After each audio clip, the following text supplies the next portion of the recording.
Hello, everyone. I'm back with a solo episode. This is a really fun one. We're winding down 2025, so I'm doing a Q&A today. I took a bunch of questions from you guys over on social, and some of you emailed me things, and I just thought I would answer these questions because they're probably asked pretty commonly. And sometimes, like, I think the podcast for me is it just feels like my space. Like I can take my time and answer. I know one of the complaints that I get on TikTok and sometimes on Instagram is that I take too long or I'm too wordy. And if you feel that way, that's okay. Everyone's entitled to their opinion, but it just won't change what I'm doing either. Like, meaning I like to give in depth answers because, a lot of these things are nuanced. And I see people do quick 60-second sort of videos. And while I think that's wonderful, and in some contexts it makes a lot of sense, with parenting, like I coach a lot of families and they can have very similar challenges, and I might give them all very different advice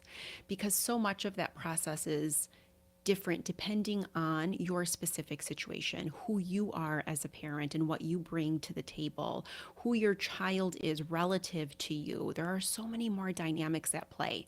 So, yes, while I know everybody would love a really clean answer to what do I do when my 3-year-old's having a tantrum that won't end, every 3-year-old's going to be slightly different and every answer might be a little different. So, with that in mind, just know that whatever I share here on social or wherever you're finding me, it's really general, right? Like it's meant to kind of encompass a lot of people's needs, but also if you ever wanted to dive deeper, you know where to find me. I am taking more coaching spots in January. If you guys book your call with me in December of 2025, you will lock into 2025 prices, which will be a pretty good savings.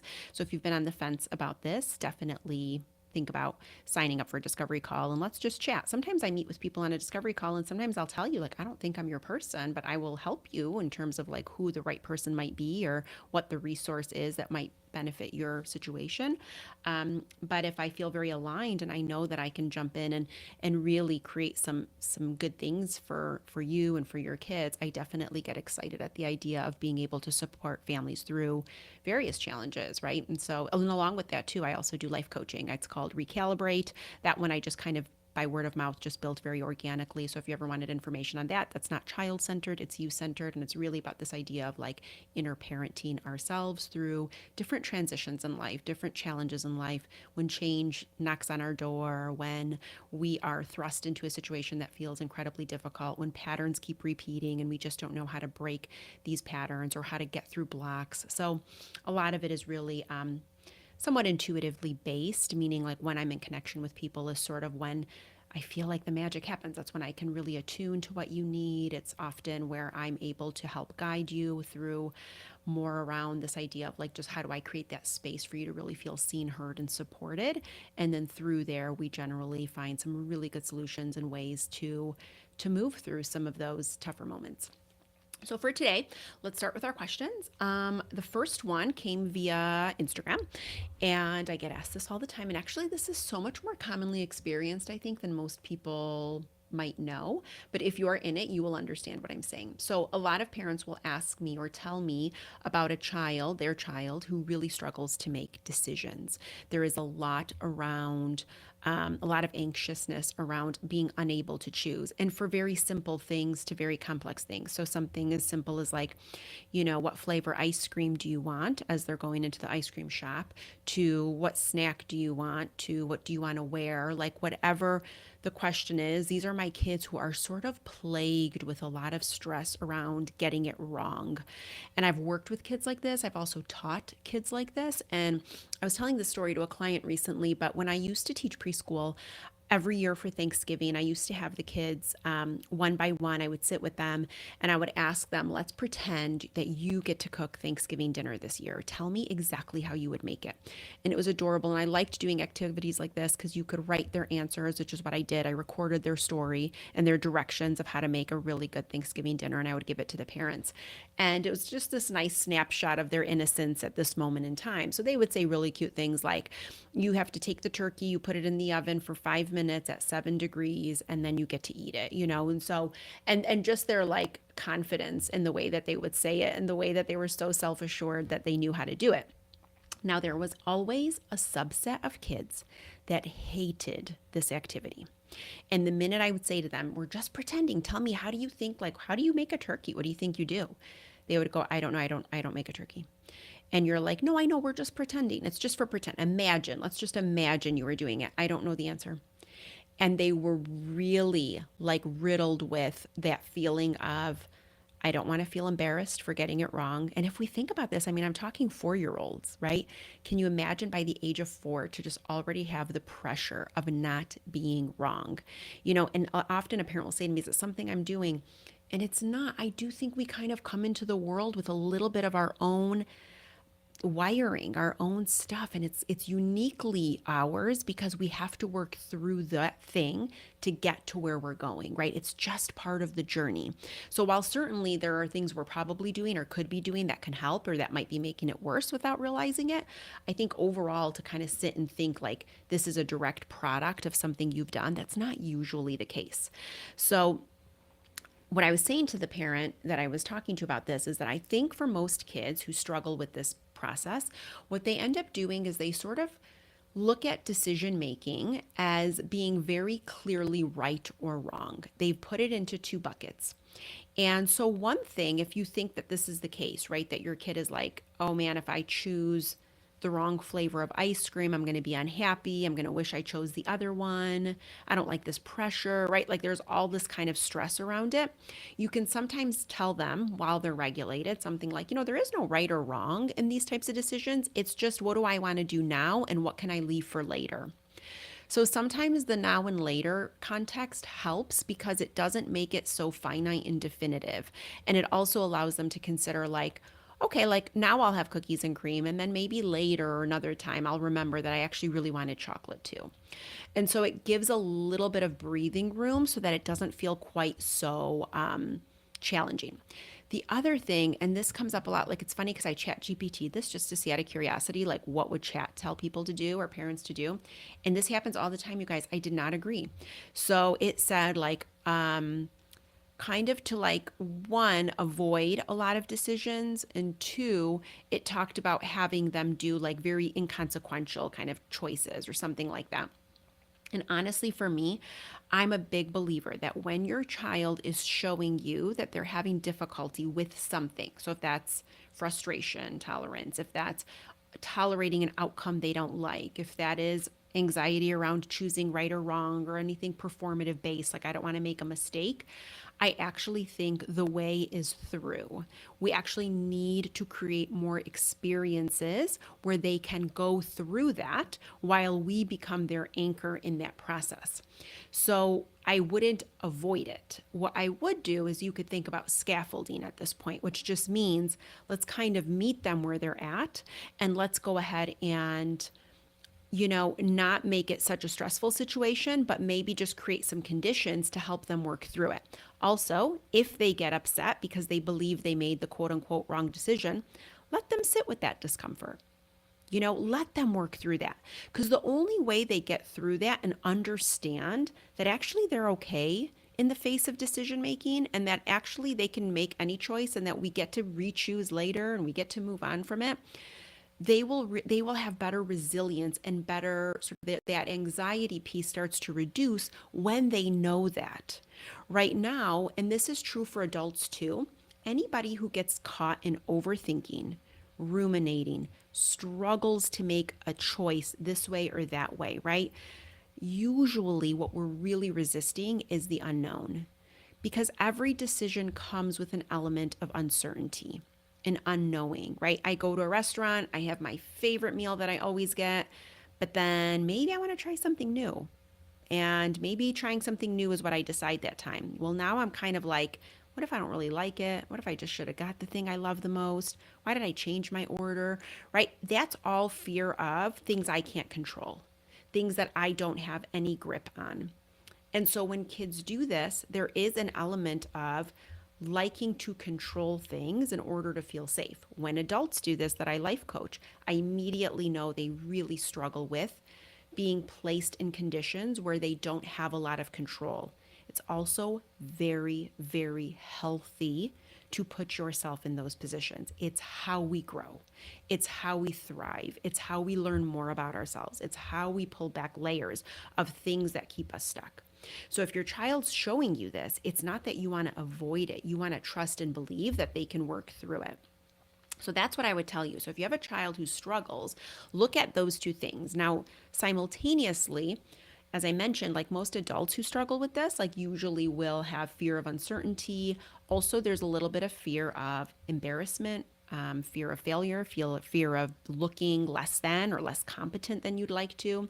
So for parents, you want to kind of watch how you, one, treat yourself when you make a mistake, right? So I can remember even like myself like forgetting my keys and being like, oh, I'm so stupid, I forgot my keys inside. Something very benign like that. Like I didn't really mean it, but like just even that outward expression to my kids was like, no, you're not, mom. Like they were so like rallying for me at the moment. I was like, oh yeah, no, I don't really think I am, guys. Sorry. I shouldn't have even said that. So again, that's that mirrored moment where I'm like, wait, your actions have consequences. You can't walk around saying something like that. You would never say that to them if they forgot something.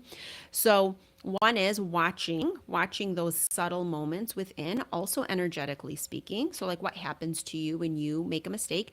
If you're like me, you feel terrible. It's almost like you feel sick to your stomach. There's this like really warm feeling that washes through you and you're flushed and you're like dying and wanting it to go away. Really work through that. That's just discomfort. It's not, you're not unsafe. Nothing terrible is going to happen. You can manage, we can solve whatever problems in front of us. So, again, those are skills, tools, things that we build through experiences, through stacking those experiences and realizing that we've managed this multiple times before and we'll manage it again.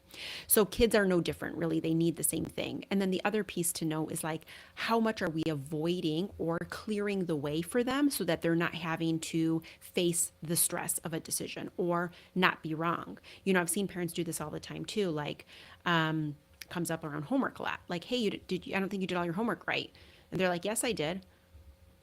For me, I think sometimes we have to just let our kids be wrong sometimes and let them experience what happens, you know. But we're so stressed because we know, like, oh my gosh, if they go into school and they get their homework wrong, they're going to feel so embarrassed. They're going to get really upset. They're going to shut down. And we start to play that whole scene out. And then that starts to manipulate our actions, right? It starts to influence the way we behave in that moment because we're trying to prevent the hard moment. Where I would tell you, really resist doing that and sit with what's coming up for you, right? Like, how does it feel to know like your child did a homework assignment and it's like maybe at like 80%, right? Like they didn't knock it out of the park or not everything's perfect. Those are all really rooted in these performative aspects that we hold on to, that when we adhere to these things, it tells us we're safe. It tells us we're good enough. It tells us we did things well. But sometimes it's like the magic happens sometimes in the moments where things go wrong or things don't go as expected or not as we hoped. That's when we learn the most about ourselves. So really, like, you can't deny somebody their pain. It's really hard, and there's nothing worse than watching your kid go through something hard. Nothing. I mean, it's so, so hard. And by the way, you guys, this doesn't go away. My kids are adults and I still struggle with it, but you get better at tolerating it. You get better at sitting with it because you know that those are the exact things they need on their journey to become who they're meant to be and to become the greatest expression of who they're meant to be. So, as much as we're coming from the best place ever, and I get it, and I'm saying this to myself too, it's really important that we allow for those moments.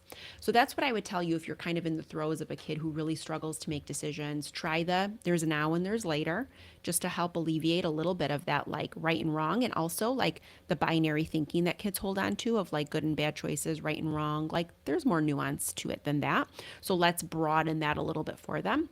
And then let's face it, let's walk into some of that decision making, stay really anchored. Don't kind of white knuckle it and be afraid because you know they're going to get upset. That's okay. Getting upset is okay. All right, let's jump into the next question, which is around older kids, tweens and teens. So I had done a video talking about when kids are a little bit older, our expectations change as parents because what ends up happening is our expectations go up because they're older and our patience goes down. So we subscribe to stories like, you're old enough to know better, you shouldn't be doing this still, you're too old to do that, all of those types of things, so that when our child engages in something that we don't like, generally our patience is like not there at all, and we become argumentative with them. We argue right and wrong with them. We want to prove them wrong. We engage with them very differently than we did when they were younger. And so The point that I wanted to make in this was a parent said to me, she said, what I basically said in the video is that we want to get comfortable setting and holding the boundary, not making it personal, not engaging in the back and forth of like, let's use an example. Let's say they want to go somewhere and you can't take them or they can't go at that moment. And you're like, we can't do that right now. And they get really frustrated. Well, why not? Why can't we just do that? Well, just, and they start pushing. So explain why once. We can't because we don't have enough time right now, period. Okay, that's it. You don't have to give a big, robust explanation. And then they keep saying it. And then you can just say, I know you're frustrated and I know you wish my answer would change. It's not changing. Okay, so now we're getting to the heart of repetition and the whys. Why, right? They're only asking why over and over because they're really saying, why won't you change your answer? So just get to the heart of it and go, I know you don't like my answer and I get that you're frustrated. It's not changing. Don't keep re-explaining the why. And then just stop engaging in the argument. And this is what the question ends up being. But my kid always tells me, then you're ignoring me. So ahead of time, when your child is calm, I would say to them, hey, I'm noticing lately, like when I say no to something, like the other day when you wanted to go to your friends and we didn't have enough time, you got really mad and I get it. Like I know sometimes I'm going to have to give answers that you don't love and that's totally fine. You don't have to love it, but the expectation is that you're not screaming, yelling, using insulting language, whatever the thing is that you're observing. And here's the thing, you keep going and wanting to argue, and I know it's because you hope that I change my mind, but I'm not going to. And I'm not ignoring you. But what's important is you have to learn to calm your body down before you keep talking to somebody about something you don't agree with. Because that's a life skill, you guys. We want to teach kids to take space. We want to teach kids the importance of understanding and noticing like nothing productive is going to happen right now. And actually, as I escalate, I'm going to engage in behaviors that are really unkind and unacceptable and not the way I want to show up. It's the same for adults. If you're with your partner and you're arguing, you guys know what I'm talking about when it starts to get to that point where you're like, this is going nowhere good and I see it, like I see this happening. We have the capacity to pause and just take space. And it's not that you're ignoring your partner and it's not that your partner is abandoning you or anything like that. You're both understanding that like, hey, this is like a one-way ticket to nowhere. So pause, let's get our heads on straight, let's calm our bodies down, and let's revisit when we're in a better space. And so for our kids, when they keep saying you're ignoring me, it's super strategic, by the way, because it hurts, right? We don't want them to feel that way. We don't want them to feel ignored. You tell them about it on the onset. So like you say, hey, when you say I'm ignoring you, that's not what's happening. And the only phrase you have to use back is, do you want to talk more about this, my decision? And they'll say yes. And you'll say, great, you need to calm down for a full minute. Or I will talk to you when you're fully calm for at least 5 minutes. Depending on the age of the child, you can increase the time. And that the reason is because they have to understand the value of that self-regulatory piece. Also, by the way, when that 5 minutes, if they truly, truly regulate and calm down, and if you say to them, you want to keep talking about it, and they know at that point, they're not changing your mind, nothing's coming of it, they'll say no. They'll go, no, I get it. I know why. They still might not like it. That's okay. They don't have to like your answer. So that's what I would tell you. So if you're in that, back and forth around like, you're ignoring me or whatever, like that's where I would say to answer. So one time, give the why. The second time, go to the heart of what they're really asking when they keep repeating the why, which is, I know you're frustrated. Help them feel seen. You don't like my answer. I get it. I'm not changing my mind. So we want to let them know nothing's changing. And that's essentially what they're trying to do. And then you can say to them, I will continue to talk to you if you want to still talk about this when you have completely calmed down. And when they say you're ignoring me, you can just go back to what you mentioned. Remember what we talked about. It's not ignoring. We have a responsibility to really calm ourselves down. And I'm listening. I'm always here for you. So those are some things to think about. But again, it takes time. It's a process. I do this a lot in coaching. It's not something that happens overnight. But I promise you, when you start to make these shifts and you are confidently setting these boundaries and knowing what to say and how to say it, oh my gosh, it's like your kid feels that so quickly. The arguments dissipate. Kids regulate so much faster. Kids become cooperative and they maintain that sense of strong-willedness, right? We're not taking that away from them, but we're trying to teach them how to operate within the conditions of a collective. We have to be respectful of other people's needs. We have to consider our family. We have to consider what other people's rules are when we're in their spaces and places. So it's important that we balance that with who they are, but also recognizing like the world we live in and the expectations that are out there. So that's what I would say for ignoring.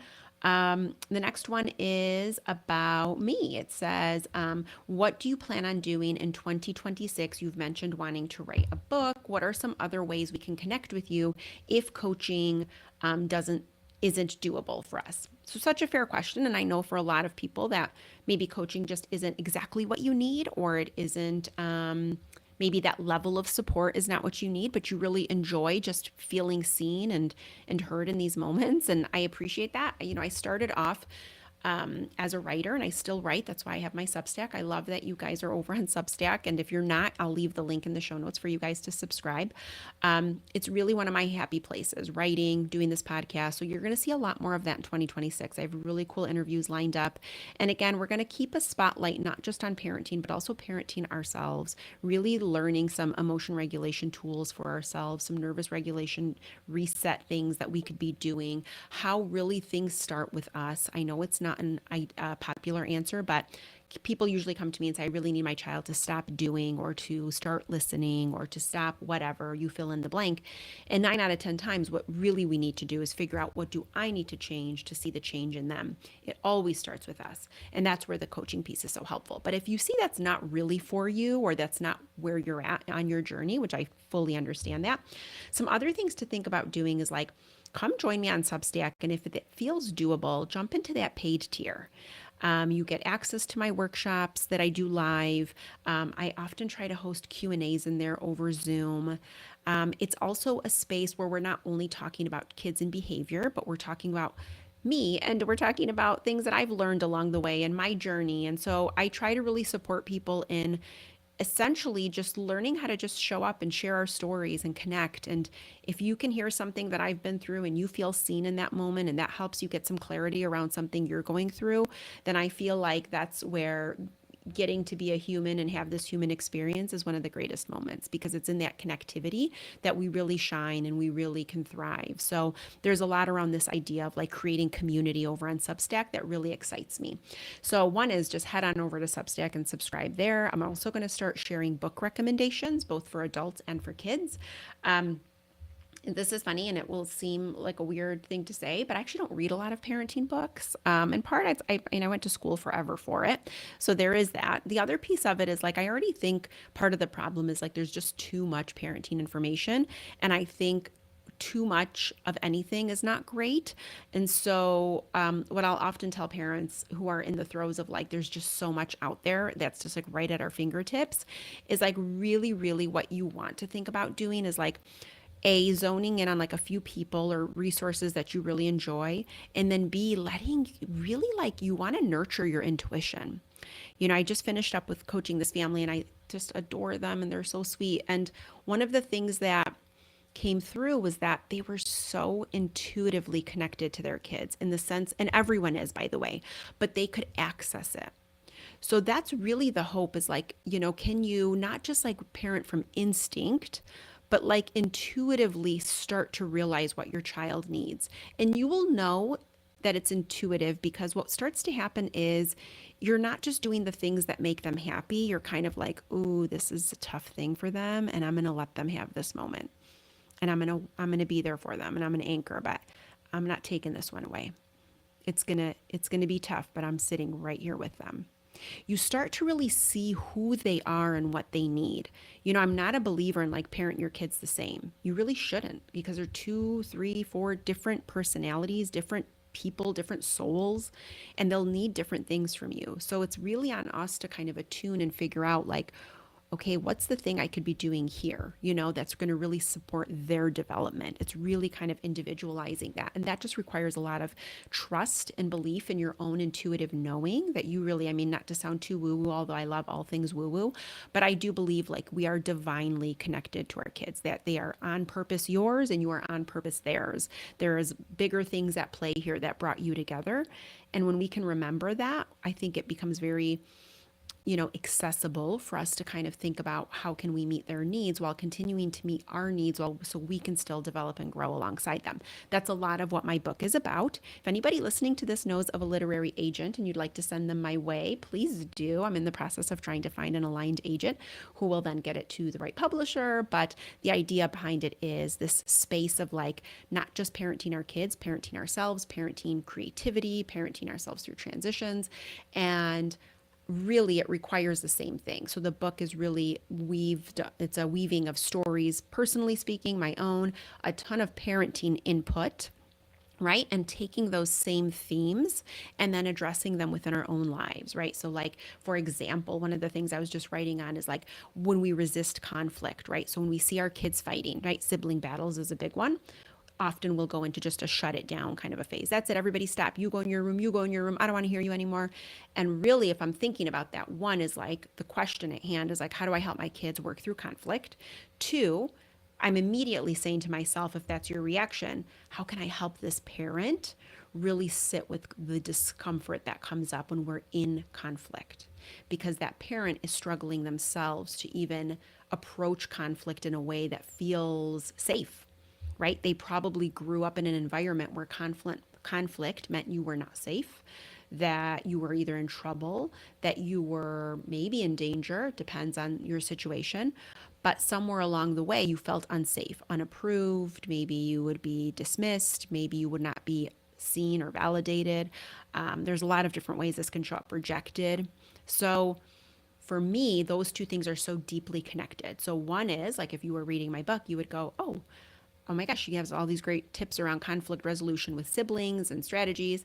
And then I'm going to take it right back to you because that's the beauty of this whole experience is it's really there to teach us so much about ourselves.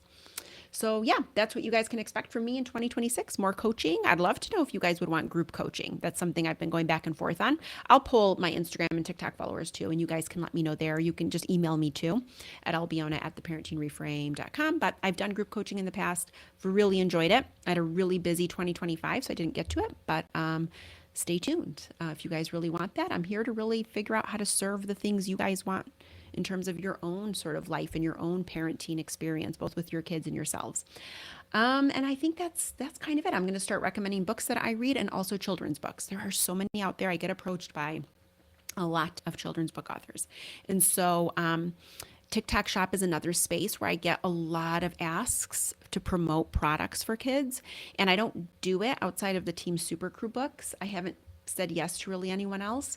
And I thought long and hard about it. I'm a real minimalist at heart, and I don't love the idea of like just telling people to buy this and buy that. And it just goes against my ethos, I think. And I already think there's a lot of it. And there's probably a lot of people out there who just do it so well. So like, I don't know if I'm the person that should be, leading the charge. But when I sat with it, I thought, what if I just focused on books?